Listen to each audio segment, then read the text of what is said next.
اور میری بھابھی کا عثمان کے ساتھ ساتھ حمزہ کے ساتھ بھی ریلیشن تھا. وہ ایک ٹائم پہ دونوں کے ساتھ تھی ریلیشن میں. 10 منٹ پھر فون آیا تھا وہ ڈیتھ ہو گئی ہے. میں شوگر کا مریض ہوں. جب میں یہ سنتا ہوں میری شوگر لو ہو جاتی ہے, میری اپنی طبیعت خراب ہے. وہ ان کے کپڑے ہیں, وہ بیڈ شیٹ بھی بلڈ سے بھری ہے جو چادر اس کے اوپر تھی. ڈنڈے مارتے ہوئے ان کو گھسیٹ کے یہاں پر لے کے آئے. مردہ نکالا جاتے تو کوئی بدبو نہیں ہے, کوئی کیڑا نہیں ہے. وہ شہادت کی موت ہے. ڈاکٹر کہتی بیچاری کا کیا قصور تھا؟ ڈاکٹر کہتی اللہ کے کام ہے یہ سارے. اس نے اس کے منہ پہ جوتیاں ماری ہیں مرنے کے بعد, اور 10 منٹ بعد اس کے منہ پر 2 تکیے رکھ کے بیٹھا رہے.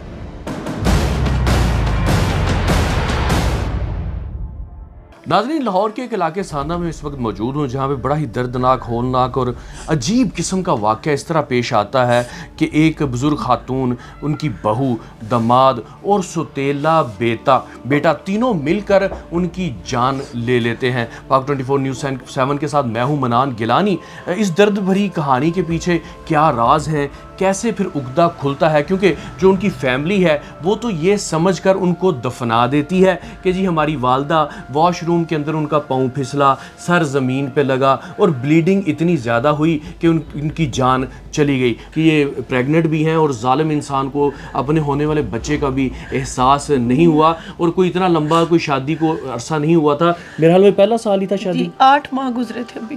8 مہینے میں جی. اور اچھا مجھے یہ بتائیے گا کہ 19 فروری کو یہ سنا ہے کہ جی ڈیتھ ہوتی ہے. جی. آپ کو یہ کب پتہ چلتا ہے کہ یار یہ ڈیتھ نہیں, یہ تو 19 فروری کو جب میری والدہ کی ڈیتھ ہوتی ہے, یہ لوگ سارا ڈرامہ رچاتے ہیں کہ وہ اس طرح واش روم میں گر گئی ہے اور ان کے سر سے بلیڈنگ ہوئی ہے اور خون کافی بہنے کی وجہ سے وہ انتقال کر گئی ہیں.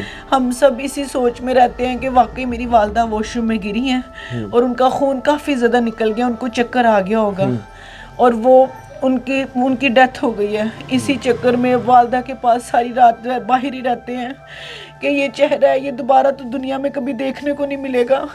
باہر بیٹھے رہتے ہیں. اگلے دن والدہ کو جب نماز جنازہ ان کی ہو جاتی ہے, ان کا کفن دفن ہم کر چکے ہوتے ہیں. اگلے دن اس رات کو کافی لیٹ, جب ہمارے گھر کافی ماحول ہوتا ہے, مہمان وغیرہ ادھر ہی ہوتے ہیں کیونکہ اگلے دن کل خوانی ہے, اس میں سے کچھ عورتیں ساتھ والے کمرے میں ہمارے پاس بیٹھتی ہیں. تو اس دوران میرے میاں بھی میرے پاس سامنے بیڈ پہ موجود ہوتے ہیں. میں ان کو کہہ رہی ہوں, وہ عورتیں ہمیں کہتی ہیں بیٹا چھت پہ بلڈ دیکھو, دیواروں پہ دیکھو, آپ نے غور نہیں کیا. تو میں اپنے میاں کو ہی کہنے لگ گئی. میں نے کہا یہ تو کمرے میں ہم آیا نہیں, یہ بلڈ کیسے لگ گیا. آپ نے تو مجھے آ کے کہا تھا کہ میں گھر پہ آئی ہوں امی کو اٹھانے کے لیے. کلوں والے دن میرے میاں نے ایک ریکارڈنگ سنائی میرے والد کو سائڈ پہ لے کے جا کے, جو حمزہ کی اور میری بھابھی کی تھی, جس میں وہ میری والدہ کو مارنے کی پلاننگ کر رہے تھے. بندہ کہتے ہیں اسے باہر کھڑ کے ان کو نیپ کریں گے, چک کے مارنا گے. آپ اپنی گل تے پکیا رہنا بھائی, سامنے ساڈے تے. انہوں نے یہ ریکارڈنگ اس لیے سنائی کہ آ کر گن کا رات سے اگر ذہن چل بھی رہا ہے نا کچھ نہ کچھ اس گھر میں ہوا ہے تو یہ دونوں پہ شک کریں گے, میرے پہ نہیں شک کریں گے. اس دوران میرا بھائی کو جب پتہ چلتا ہے کہ میری بیوی اور میرا بھائی اس کیس میں ملوث ہیں, وہ چلا جاتا ہے میری والدہ کی قبر پہ. قبرستان چلا جاتا ہے, وہاں پہ روتا ہے کہ اپنے آپ میں گلٹی فیل کرتا ہے کہ والدہ کے ساتھ اتنا کچھ ہو گیا, اور کرنے والی میری بیوی ہے جس کی میں ریکارڈنگ سن رہا ہوں. اس دوران اس کے پاس ادھر سالہ آتا ہے اس کا, وہاں پر قبرستان میں. اس کو کہتا ہے تمہیں پتہ ہے تمہاری امی کا قتل ہوا ہے؟ کہتا ہے جی مجھے پتہ چل گیا, اتنا پتہ چلا ہے کہ حمزہ ملوث ہے بیچ میں اور آپ کی بہن. کہتا ہے نہیں, ایک اور ملوث ہے. وہ کہتا ہے کون؟ کہتا ہے تمہارا بہنوئی. بھائی میرا ادھر ہی قبرستان میں صدمے میں, پہلے والدہ کو کل دفن کیا ہوتا ہے, اس کے اوپر ایک اور قیامت ٹوٹ پڑتی ہے کہ اتنا قریبی رشتہ یہ بھی بیچ میں ملوث ہے. اس دوران وہ کہتے ہیں کہ گھر میں ہم نے بات نہیں کرنی, گھر میں بہت مہمان ہیں. اس کے بعد انہوں نے پوچھا حمزہ سے, حمزہ سب کچھ مان گیا. گھر پہ ہی حمزہ نے, حمزہ کی عمر کتنی ہے؟ حمزہ کی عمر 22 سال. اچھا 22 سال کا. جی. حمزہ نے گھر پہ ہی ہر چیز اعتراف جرم کر لیا تھا کہ بھابھی بھی ساتھ ہے, عثمان بھی ساتھ ہے اور میں بھی, ہم تینوں نے مل کے امی کا کیا. اس کے بعد آہستہ آہستہ جیسے جیسے باتیں کھلتی گئیں, اہل محلہ بھی ہمیں کلوں پہ کہنے لگ گئے کہ آپ کی والدہ کی چیخیں پورے محلے نے سنی ہیں, ہر ایک نے آواز سنی ہے, اور جو ہماری مالک مکان ہے انہوں نے تو لائیو دیکھا ہے. अच्छा जी, उन्होंने कहा कि मैंने आपकी वालदा को देखा है, एक तरफ से आपके मियाँ ने पकड़ा हुआ था उनका गिरेबान और दूसरी साइड से आपके भाई ने पकड़ा हुआ था, उनको घसीट के ये साथ वाले कमरे में लेके जा रहे थे और आपकी भाभी जोर से दरवाज़ा खींच रही थी आगे से कि वो बाहर ना निकले। और जब हमने उनसे पूछा कि बाहर ब्लड कैसे लगा, वो कहते हैं तब भी वो छुड़वा के बाहर आई हैं, तब भी इन तीनों ने उन पे डंडे बरसाए हैं, उनके ऊपर किया कि किसी तरीके से हम उनको घसीटते हुए कमरे में ले जाएं। वो इनसे अपने आप को बचाती नहीं है। आप मेरी अम्मी की तस्वीर देखें, वो इतनी शेर जवान है, लेकिन इन लोगों ने उनको नशा पिलाया हुआ था, नींद की गोली पिलाई हुई थी, उसके बावजूद वो इन तीनों से अपना बचाव करती रही, लेकिन वो बेचारी बचा ही नहीं पाई। मेरी वालदा की डेड बॉडी पड़ी हुई है, ऊपर से इन लोगों ने पंखे चलाए हुए थे क्योंकि फर्श गीला था। वो जो भी ब्लड था इन्होंने कपड़ों से साफ किया। और जिस दिन मेरी वालदा की डेड बॉडी बाहर पड़ी रही थी, मेरी भाभी बार बार नाटक कर रही थी, मैं हॉस्पिटल जा रही हूँ, मैं हॉस्पिटल जा रही हूँ। उसके घर वाले उसको ले लेके हॉस्पिटल जाते थे। उस दौरान जितने भी वो खून आलूद कपड़े थे ये सब बाहर फेंक के आते रहे हैं। खातून है जिनकी डेथ हुई है, उनके भाई हैं, आपको कुछ अंदाजा था कि इस घर के अंदर क्या खिचड़ी पक रही है? आपकी बहन ने आपसे कुछ शेयर किया हुआ था पहले? 8 फरवरी को जिस दिन इलेक्शन होगा ना, मेरी बहन मेरे घर आती है वोट डालने के लिए। वोट डालने के बाद मेरे पास ठहर जाती है, मेरा भांजा अपनी ड्यूटी पे चला जाता है। अच्छा। अकेले बैठे कहती है कि अख्तर भाई आज से मैंने बात करनी है, मैं बात करो, तो वो रोना शुरू कर देती है, बताती नहीं है, रोना बताती नहीं है, अक्सरार कर बताती है कि ऐसे ऐसे उस्मान के और अनिला के आपस में जायद तो लगता मैंने उनको पकड़ा है। तो मैंने उनको समझाया है, तो लेकिन वो बांधती नहीं, वो कहते तो अपनी ज़ुबान बंद रखो। मैं बाजी मेरी तबीयत ठीक आज ठीक नहीं है, मैं इंशाल्लाह वक्त निकाल आऊँगा और उसके समझाऊंगा। मैं नुमान को तो नहीं बताया, नुमान को मैंने नहीं अभी तक नहीं बताया कहीं उसका गाना ख़राब हो जाए। और मैं शाहद को भी नहीं बताया, जिनके मियाँ जिनके मैं नहीं आ सका, बीमार था, मैं नहीं आ सका। और जिस दिन 19 फरवरी है सुबह 7 बजे फ़ोन आता है, खतर आज आपने लाजमी आना है। अहल तशखीस आने 12:30 मेरी आँख ठीक नहीं है, तो मैं अपने भतीजे को साथ लेता हूँ मैं, तो इधर आता हूँ तो घर में ना शोर मच रहा होता है। तो सबसे पहले मैं उस्मान कहता हूँ आप अपने घर जाओ, तो उससे बात करता हूँ मैं। अच्छा, वो उस्मान उस टाइम भी यहाँ पे होता है? उसमें होता है। अच्छा। वो घर चला जाता है, और हमजा को मैं बाहर निकालता हूँ, और बेटी को बाप बन के, बेटा बाप बन के, चाचा बन के, भाई बन के, जैसे बुजुर्ग बन के कि यार समझाते हैं यार ये गलत काम है यार, ऐसे ना वो करो। सुनती सारी बात है। अच्छा। अक्सर बोलती नहीं है, बेटा देखो अगर नुमान को पता चलता तो आपका घर खराब हो जाएगा, ऐसी बात है, सारी दुनिया उजड़ जाएगी, उनका भी खराब हो जाएगा। उसको वो तो जो है उसको समझा लेंगे। तुम तुम्हारी बेटी हो, मतलब मेरी भतीजी भी हो, इस घर की मेरी भतीजी है ना। अच्छा, रिश्ते में? हाँ मेरी भतीजी है, तो समझ जाओ। वो फिर वही कहती है कि मामा को अपनी ज़ुबान बंद रखे। अच्छा, उसको इस बात की कोई फिक्र नहीं है कि वो कोई गुनाह कर रही है, शादीशुदा है, पेट में एक बच्चा है, हाँ, उसको इस बात की कोई परवाह नहीं। मैं घंटा आधा घंटा पौना घंटे मैं ठहरता हूँ, और मैं तुम्हें ठीक में फिर चला जाता हूँ वापस में। और रात को मुझे 6 बजे करीब मुझे फ़ोन आता, 6:30 बजे करीब मुझे फ़ोन आता है कि मेरे बहनोई का कि आपकी बहन ना वॉशरूम गिर के ज़ख्मी हो गई, उसको मैं हॉस्पिटल लेके अच्छा, जिस दिन का ये वाकया उसी दिन आप यहाँ पे आते हैं? सुबह, हाँ जी, सुबह 7 बजे फ़ोन आता है, और 12:30 पौने 2-1:30 बजे मैं इधर आ जाता हूँ। दोपहर को आप आ जाते हैं, उस्मान दोपहर को इधर ही होता है? जबकि आपको उसने नहीं बताया कि वो इधर था, वो कहता जी मैं 5 मिनट पहले आया हूँ, घर से तो चला गया। 10 मिनट फिर फ़ोन आया था, वो डेथ हो गई है। मैं शुगर का मरीज़ हूँ, जब मैं ये सुनता हूँ मेरी शुगर लो हो जाती है, मेरी अपनी तबीयत खराब रहती है। मेरा भाई मेरी भाभी मुझे संभालती है, आधा पौना घंटा वहीं घर में लग जाता है मुझे ठीक करने में।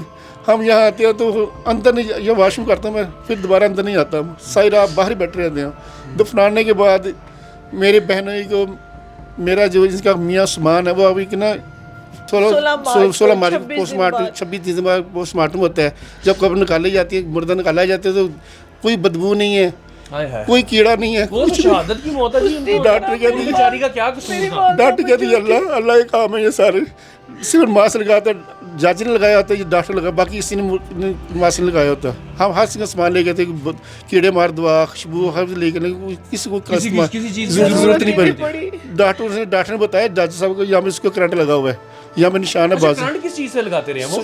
तार लिए, दोनों तो स्विच लगाया गया है, ये वाली जो घरों के अंदर सॉकेट होती है, हाँ जी, उससे दो स्विच लगाया गया, दोनों से स्विच लगाया, एक स्विच उसमें स्विच यहाँ लगाया गया, फिर पेट पे करंट लगाया गया। जब मारने के बाद हमजा ने बताया कि मेरी बहू इस घर की, उसने उसके मुंह पर जूतियाँ मारी हैं मरने के बाद, और 10 मिनट बाद उसके मुंह पर 2 तकिए रख के बैठा रहे, ताकि अच्छी तरह तसल्ली होगी। मरी सफाक कोई कैसे हो सकता है? कोई आदि मुजरम जो है वो कोई नफसियाती मरीज था आपका हस्बैंड? क्या चक्कर क्या था? कोई क्रिमिनल रिकॉर्ड है उसका कोई? मुझे कुछ भी नहीं पता। आपके साथ ये नॉर्मल रहता था ना उस्मान? जी, जो घर में लड़ाई झगड़ा, जो थोड़ा बहुत घर में रोक टोक, ये नहीं करना, उधर नहीं जाना, ये नहीं, ये पाबंदियां बस मेरी हद तक थी। मुझे पता ही नहीं था कि मेरी वालदा के लिए दिल में इतनी नफरत पाल के बैठा उनको ये करेगा। हिना, मुझे ये बताइएगा कि गुस्ल के दौरान तो काफ़ी चीज़ें सामने आ ही जाती हैं, क्योंकि ज़ाहिर सी बात है कि वो अगर सिर्फ वॉशरूम में गिरती तो सिर्फ सर पे चोट होती, क्योंकि ये जिस तरह आप बता रही हैं कि के ऊपर तो और भी निशानात होंगे। मैंने अपनी वालदा को गुस्ल नहीं दिया, मेरी कंडीशन वैसी नहीं थी। मेरी बड़ी बहन को लेके गए हैं कि बेटा आप बड़ी हो, आप गुस्ल दो वालदा को। वो भी मेरी तरह सदमे में थी। जिन आंटी ने गुस्ल दिया है उन्होंने पूरे जिस्म पे मेरी वालदा के चादर डाली हुई थी, क्योंकि हमें ना कभी पता है कैसे गुस्ल देते हैं, ना हमें कुछ पता था। फर्स्ट टाइम किसी को दे रहे थे, वो भी अपनी वालदा को। जब वो आंटी ने मेरी कमीज़ कट की है तो मेरी वालदा की साइड से ना पेट के पास से उस्मान की ऐनक निकली है। ऐनक निकली है? जी, जिसके ऊपर खून के छींटे थे। वो अंदर खींचा ताने में पता नहीं कैसे कब कहाँ मेरी वालदा की शर्ट के अंदर चली गई। अच्छा, वो शर्ट के अंदर ऐनक थी? जी, ऐनक चली गई। वो जब कटिंग की तो उन्होंने ऐनक निकाल के और मेरी वालदा का छोटा पर्स निकाल के मेरी बहन को उन्होंने दिया है कि ये आपकी वालदा की ऐनक और पर्स। वो आगे से रोते हुए उनको कह रही, आंटी मेरी अम्मी तो नहीं ऐनक लगाती थी। लेकिन उस बेचारी ने ये नहीं सोचा अगर अम्मी नहीं लगाती थी फिर ये किसकी है, फिर ये किसकी है। ऐनक पकड़ के वैसे ही खून आलूद कपड़ों के ऊपर रख दी अम्मी के। ज़हन नहीं काम किया। ये तो आहिस्ता आहिस्ता जैसे बातें खुलती गई। तीसरे चौथे दिन तब हमने गौर किया, तो जब मैंने वो ऐनक देखी वो वाकई मेरे मियाँ की ऐनक है, जो हमने पुलिस को दे दी हुई है, जो वो तस्वीरों में भी अपने चेहरे पे लगाए हुए हैं। 2 दिन बाद जब हम इस कमरे में मौजूद थे, कुछ लोग हमारे पास अफसोस के लिए मौजूद थे जी। उस रात हमने इस बेड पे बैठ के जब हमने ऊपर ध्यान दिया कि छत पे, ये दीवारों पे, साइडों पे इतने ज़्यादा ब्लड की छींटें और मैट्रेस भी गीला गीला सा था, ये इसको उल्टा दिया था। आप ये देख सकते हैं कि ये लैब वाले ये सारे सैंपल ले चुके हैं। ये मेरी वालदा का इसके ऊपर, ये गद्दे के ऊपर वो भी है, खून भी है इसके ऊपर। जी, ये मेरी वालदा का, वो उनके कपड़े हैं, वो बेड शीट भी ब्लड से भरी है जो चादर इसके ऊपर थी। इन लोगों ने मौके पर, ये देख सकते हैं आप, ये देखें, बिल्कुल ये खून से भरा हुआ सारा जी। और ये बेड के नीचे तक मेरे ख्याल में ये खून गया हुआ है जी। उल्टाने की वजह से ये सारा ब्लड इस तरह लग चुका था। इतनी सफाकियत के साथ इन्होंने वो बुजुर्ग खातून का कि खून के छींटे जो है नाजरीन सिर्फ दीवारों पे नहीं बल्कि सीलिंग पे, छत तक गए हुए और पंखे के परों के ऊपर भी हमें वो छींटे नजर आ रहे हैं। तो ये किस चीज से उन्होंने, ये जो उन्होंने बाद में हमें बताया दौरान तफ्तीश किया, उनके सर पे इन लोगों ने डंडे मारे हैं। हाय हाय हाय हाय, डंडे बाहर डंडे मारे हैं, बाहर के दरवाजे तक ब्लड लगा हुआ है। हाँ जी। डंडे मारते हुए उनको घसीट के यहाँ पर लेके आए हैं। अच्छा, डंडे बाहर मारे हैं? जी, उसको इस कमरे बाहर, क्योंकि हमने दरवाजे के ब्लड से उनसे ये सवाल किया कि ये ब्लड दरवाजों पे बाहर कैसे आया है। उनका कहना है कि वो अपने आप को काफ़ी छुड़वाती नहीं है, अपना बचाव करती नहीं है, वो भागती हुई बाहर तक गई हैं, फिर उनको घसीट के यहाँ तक ले आए हैं। इसी रूम में उनको बेड पे करंट लगाते रहे हैं, उनके मुंह पे तकिए रख के बैठते रहे हैं, उनको हर तरह से मुमकिन कोशिश की है कि उनका एक भी सांस बाकी ना रहे। हाथों पे, जिस्म पे उनके बहुत के निशानात आए उनकी पोस्टमार्टम रिपोर्ट में। आपके हस्बैंड और आपकी भाभी का ये पार्टनरशिप कैसे हो गई? उनकी आपस में ताल्लुकात थे जो मेरी वालिदा देख चुके थे। वो 2 दफ़ा उनको वार्न भी कर चुकी थी, हाथ भी जोड़ चुके थे कि बेटा, वो एक तरह की गवाह थी। बिल्कुल। और वो आप लोगों को उस वक्त तक नहीं पता था हिना? चलिए साथ मुझे वो दरवाज़ा भी दिखाइए कि जहाँ पे वो घसीट के ले जाते रहे हैं जालिम इंसान। वो खातून को भी ज़रा रहम नहीं आया कि माँ जैसी है वो, उसकी सास है और ज़रा रहम आ जाए उसको। अच्छा, ये दरवाज़ा है जहाँ पे वो खून के निशान ये देखें नाज़रीन, ये अभी भी खून के धब्बे हमें नज़र आ रहे हैं क्योंकि ये डार्क कलर है, ब्राउन गेट है ना, तो उस पे वो जो रेड जो ब्लड का है वो कलर वो नज़र इतना क्लियर नहीं आता मगर नज़र आ रहा है जी। तो अच्छा, आपको फिर ये शक हो गया तो उसके बाद आपने सबसे पहले किससे पूछा? सबसे पहले हमने अपनी भाभी से पूछा। हाँ, ये वाला ब्लड तो कुछ दिन के बाद आपके नोटिस में था कि भाभी उस दिन घर थी? भाभी थी ही घर पे उस दिन। उन्हीं ने, रात का वाकया, दिन का वाकया है। भाभी ने ही शाम 4:30-5 बजे करीब का भाभी ने ही हमें ये जवाब दिया कि میری آپ کی والدہ جو ہے نا وہ واش روم میں گری ہیں. بیسک ہمیں یہ نہیں پتا کہ کب ان کو چوٹ لگی, کب گری ہیں. اور میری بھابھی کا عثمان کے ساتھ ساتھ حمزہ کے ساتھ بھی ریلیشن تھا. وہ ایک ٹائم پہ دونوں کے ساتھ تھی ریلیشن میں, جو کہ میری والدہ یہ چیز دیکھ چکی تھی اور ان کو منع کر چکی تھی کہ تم اس کو اپنا موبائل دیتے ہو. اس کو بھی سمجھا چکی تھی کہ تم اس کا موبائل مانگ کر سب جگہ کال کرتی ہو, لیکن اس کو یہ چیز قبول ہی نہیں آئی, گوارا ہی نہیں تھی. یعنی کہ یہ تینوں کے تینوں ناظرین شیطان کے اتنے چنگل میں تھے کہ اتنے کی حوانیت پہ اتر آئے کہ ان کو یہ احساس نہیں ہے کہ وہ کتنا بڑا ظلم کر رہے ہیں ایک بوڑھی خاتون کو, جو کہ صرف ماں ہونے کے ناطے اپنا فرض نبھا رہی تھی, کہ ان کو سمجھا رہی تھی کہ یہ اچھی چیز نہیں ہے. اور وہ عثمان جو ظالم سفاک درندہ ہے. ناظرین یہ وہ تھوڑی سی جگہ ہے, گیپ ہے سیڑھیوں کا, اوپر ان کی مالک مکان جو ہیں وہ رہتی ہیں, ان کوئی خاتون ہے. اور آپ کو پتہ ہے کہ شریف لوگ جو ہیں وہ پولیس سے یا ایسے معاملات سے بڑے خوفزدہ ہو جاتے ہیں, تو یہاں سے وہ دیکھتی رہی ہیں. جی یہاں سے دیکھتی رہی ہیں. اور تیسرے نے ہمیں بتایا کہتی ہیں ہمیں آپ کو سب بتا دیتے ہیں, لیکن ہم نے نہ پولیس میں جانا ہے نہ عدالت میں جانا ہے, آپ کو بتا دیتے ہیں. وہ بھی تیسرے نے ہمیں بولا کہ آپ اس وقت شور مچا دیتی, صرف اتنا کہہ دی کہ کیا کر رہی ہو. اور بالکل اس سوراخ کے سامنے وہ دروازہ ہے کہ جہاں پہ جس کمرے کے اندر وہ سارا یہ واقعہ ہوا, یہ درندگی کا حیوانیت کا کھیل کھیلا گیا, بالکل یہ اس کے بالکل سامنے آتا ہے. یہ وہ دروازہ ہے, یہاں سے وہ گھسیٹ کے اندر لے جاتے رہے. اور غالباً اس کا جو لاک ہے باہر سے خراب ہے, اندر سے اس کو پکڑنا پڑتا ہے. اور ان کی بہو نے اس کو پکڑ کے کھینچ کے رکھا, اور باقی جو ان کا ستیلا بیٹا اور ان کا جو دماد تھا وہ باقی کاروائی کرتے رہے. اور سننے میں آ رہا کہ ماشاءاللہ وہ بڑی صحت مند تھی اور جوان لگتی تھی بالکل اس عمر میں کے اندر بھی, تو وہ ان سے سنبھالی نہیں جا رہی تھی باوجود اس کے کہ وہ ان کو نشہ آور گولیاں بھی دی گئی تھی.